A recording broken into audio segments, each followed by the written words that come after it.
welcome back to another workout. Okay, again, we need fast feet in pickleball, and that's what this is all about. It's also about helping us to lead one foot and then changing and leading with the other foot, because sometimes on the side that we're not as dominant on, like I'm a right-hander, so I'm right side dominant, sometimes that side doesn't perform as proficiently, and this will help it.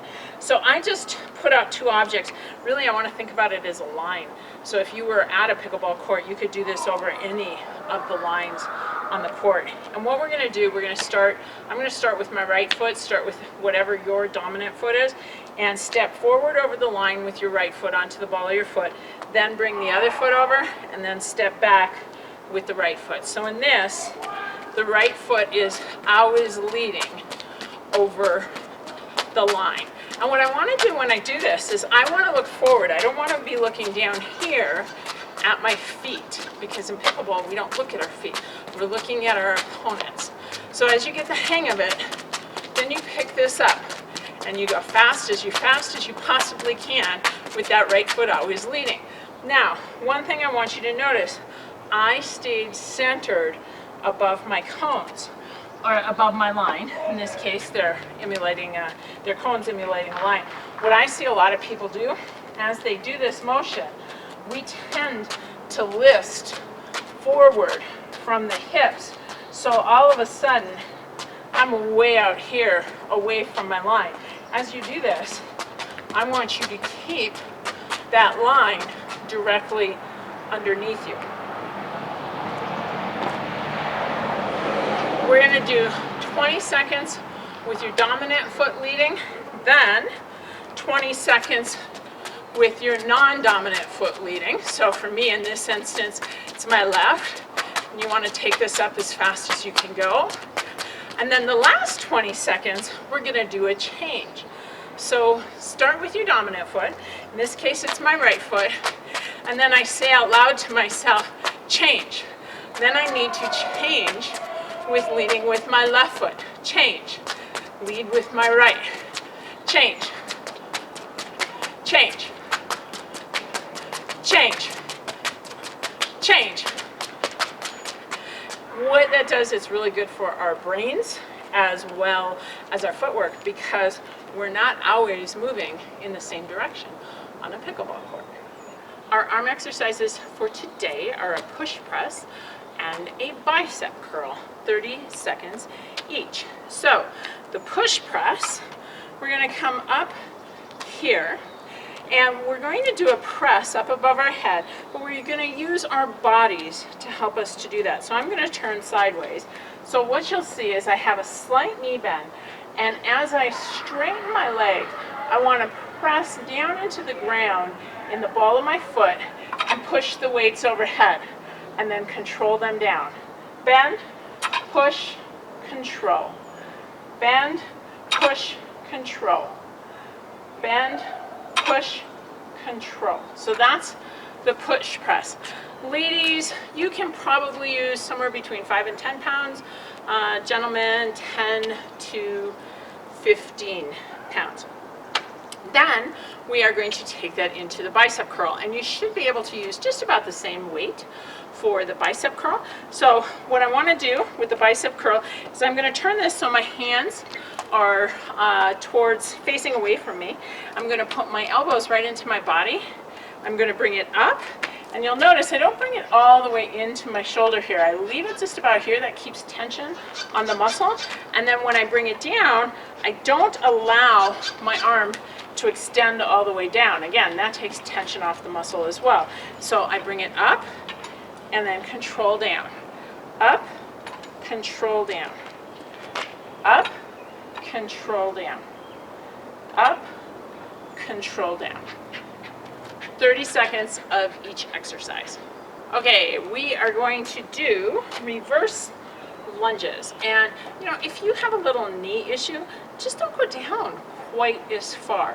You can also use a little assist by have that broom or have a chair to hold on to. So with a reverse lunge, I'm going to stand nice and tall, and part of the problem that we have with a reverse lunge, this requires a lot of core for us. So I'm going to stand nice and tall, and I'm going to start in this case with my right leg. And what I'm going to do is I'm going to take a step backwards and then bend down. Now this leg, I never want to allow, as we've always talked about, never let the knee go past the toe. Go down, and you can go down as far as you can. If you can't get down all the way to the ground, I don't care. If this is what you can get and come up, that's fine, not a problem. Do this motion, go down and up. This is great for our legs. If you can, go all the way back, step down, come back up, okay? Step down, woo, little balance there. Come back up. It's hard to look sideways and maintain balance, right? We're much better off looking forward.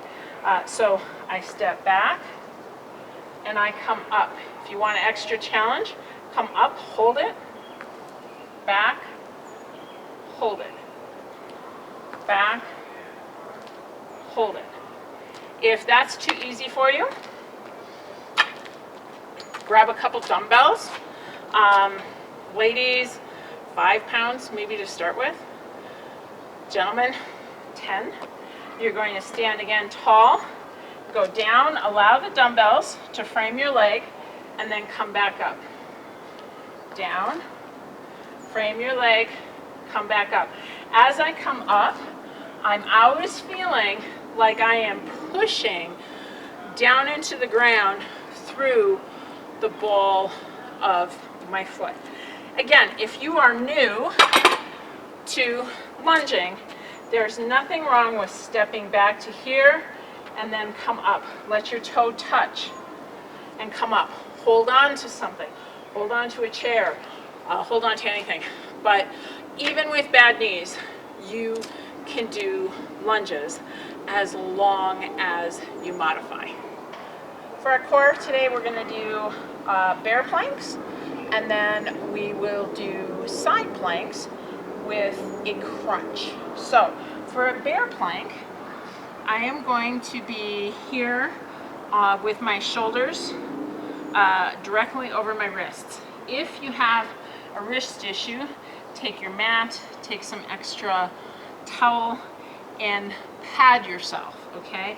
The other thing you could do is if you have weights, you could take and put your hands on the weight so that you're holding onto the weight, and that actually will keep your arm, your wrist nice and straight. But if you have wrist issues, feel free to pad. And then what I'm going to do here is I've got my toes, as you can see, straight down here underneath me. And when I come up, I'm going to come up and I am going to hold my knees just slightly off the ground. So I'm going to be here and I'm going to hold. If you're new to bear planks, I want you to hold for a count of 10, come down for 2, hold for a count of 10, and come down for 2. So give yourself a little rest in between. If you are not new to bear planks, we're going to do bear plank taps, and I have to change the mat around to show you that. If a bear plank is too easy for you, you're going to come up into the bear plank position, and then what we're going to do when we get up in that position is we're going to control ourselves and we're going to tap one shoulder to the other. I'm going to roll this under. I don't have wrist issues, but working out here on the concrete, it's pretty firm. So I'm here, I come up into the bear plank, and then tap, tap, tap. And I want to keep the movement in my hips and my knees fairly close to the ground, so I'm not rocking and rolling side to side as I do that. So try one of those. I know that these are getting progressively harder, but you are also getting progressively stronger. Then let's go back to that side plank. We did the side plank last time. We're going to do a little different variation with it. And again, remember there's 3 levels of side plank. The basic level here now, I'm laying on my left side, so I have my right foot on top and my left foot behind me. So I can bring that up into this position. Now I'm going to reach an arm overhead, and I'm going to bring the front knee up and touch my leg, okay? If that is too difficult for you, we're going to go into the knee, get up on, again, shoulder is under the elbow. We're going to reach forward and here, out and here, over my head and here. Okay? Sorry. And then the last one, if those were both too easy for you, you're going to stack your feet so you're up here on one foot, there, and here. Okay? 30 seconds on one side, 30 seconds on the other.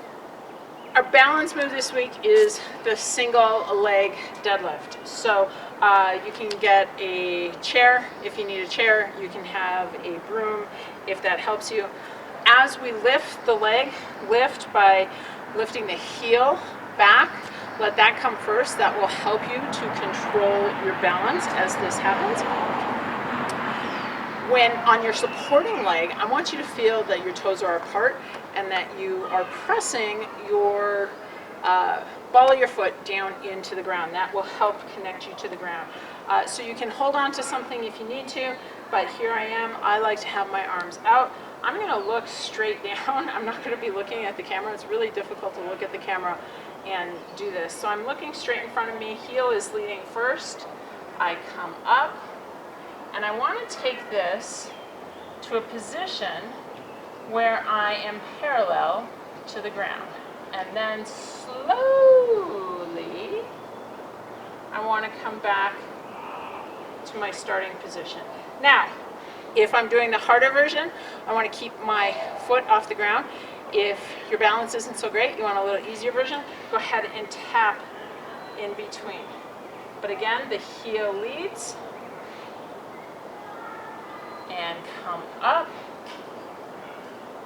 hold it, and then come back down. Now, if that was too easy for you, you can add a windmill to it, and which is just a rotation of the upper body. So what I'm going to do is I'm going to come back up into that position that I'm parallel to the ground, and then I would rotate my upper body one way, and then rotate my upper body the opposite way, back to center, and then back up. Continue to repeat that. There you go. You got one more week in the books.